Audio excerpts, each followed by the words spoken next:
الحمد للہ رب العالمین والصلاة والسلام علی اشرف الانبیاء والمرسلین اما بعد فاعوذ باللہ من الشیطان الرجیم بسم اللہ الرحمن الرحیم۔ سامعین کرام، آج ہمارا موضوع ہوگا کہ اللہ کا دوست کون،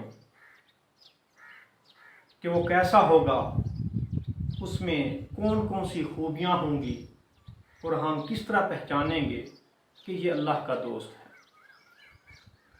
تو ان تمام سوالات کے جوابات کے لیے ہم رجوع کرتے ہیں کریم آقا کی حدیث مبارکہ کی طرف، کہ جس میں فرمایا کہ الکاسب حبیب اللہ، کہ اپنے ہاتھ سے حلال روزی کمانے والا وہ اللہ کا دوست ہے۔ حدیث پاک کا متن یہ نہیں کہ العالم حبیب اللہ، کہ عالم اللہ کا دوست ہے، کہ القاری حبیب اللہ، کہ قاری قرآن اللہ کا دوست ہے، المفسر حبیب اللہ، کہ مفسر اللہ کا دوست ہے، اور یہ بھی نہیں کہ المحدث حبیب اللہ، کہ محدث اللہ کا دوست ہے، اور یہ بھی نہیں کہ الفقیہ حبیب اللہ، کہ فقیہ اللہ کا دوست ہے۔ سامعین کرام، آپ اندازہ لگائیں کہ اپنے ہاتھ سے روزی کمانے والے کی کتنی شان ہے کہ آقا کریم نے اپنی وما ینطق عن الہوا والی زبان مبارک سے فرما دیا کہ الکاسب حبیب اللہ، کہ حلال روزی کمانے والا اللہ کا دوست ہے۔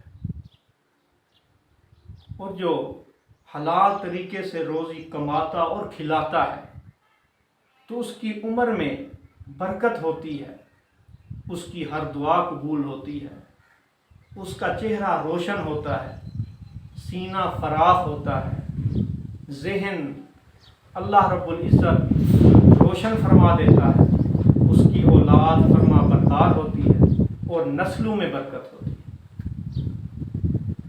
آج کل آپ نے دیکھا ہوگا کہ اکثر لوگ اولاد کی نافرمانی کا رونا روتے رہتے ہیں کہ اولاد نافرمان ہے، بات نہیں مانتی۔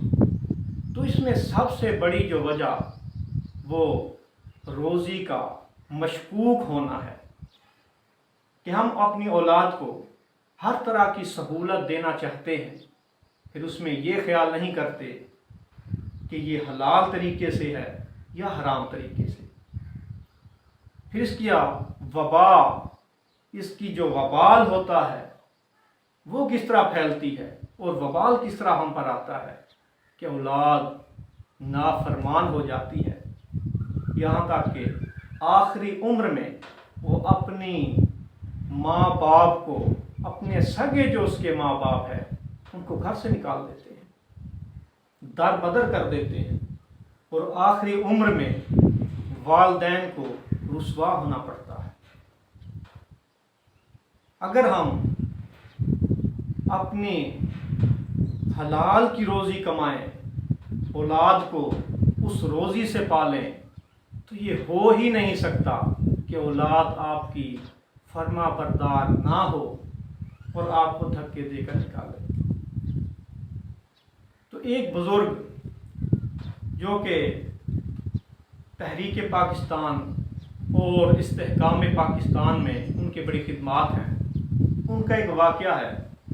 فرماتے ہیں کہ ہم سفر کر رہے تھے، ٹرین کے راستے سے جا رہے ہیں، تو دوست کہنے لگے کہ حضرت ہمیں بتائیے کہ اللہ کا دوست کیسا ہوتا ہے۔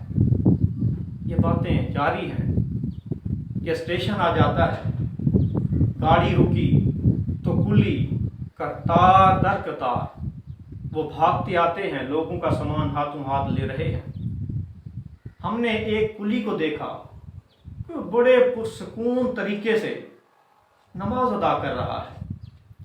پھر ہم نے سب کو چھوڑ کر یہ ارادہ کیا کہ اس کلی سے ہم اپنا سامان اٹھوائیں گے۔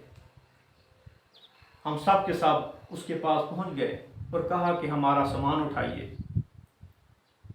پھر چلتے چلتے میں نے سوال کیا کہ آپ کو پتہ نہیں تھا کہ گاڑی آنے والی ہے؟ جواب دیا پتہ تھا کہ گاڑی آنے والی ہے، پھر آپ مصروف رہے۔ تو وہ ہنس کر کہنے لگا کہ جو میری قسمت میں رب نے روزی لکھ دی ہے وہ کہیں نہیں جانے والی۔ پھر اس نے ہم سے سوال کیا کہ حضرت آپ بتائیں میرے پاس کیوں آئے؟ حالانکہ آپ دوسرے کلیوں سے بھی سامان اٹھا سکتے تھے، ان کو کہہ سکتے تھے، لیکن میرے پاس کس نے بھیجا؟ تو ہم لاجواب ہو گئے۔ ہم نے کہا کہ اس کریم رب نے بھیجا کہ جس کی روزی ہمارے سامان میں لکھی ہوئی تھی۔ پھر وہ کہنے لگا کیوں؟ میں نے حضرت ابو بکر صدیق رضی اللہ تعالی عنہ ان کا فرمان سنا ہوا ہے، فرماتے ہیں کہ جو رب کے کاموں میں لگ جاتا ہے تو رب اس کے کاموں میں لگ جاتا ہے۔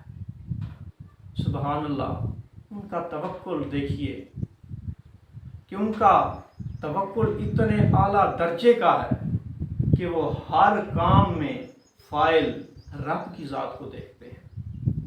تو کریم رب سے دعا ہے کہ اللہ رب العالمین ہمیں حلال طریقے سے روزی کمانے اور کھلانے کی توفیق عطا فرمائے۔ وما علیہ الا البلاغ المبین۔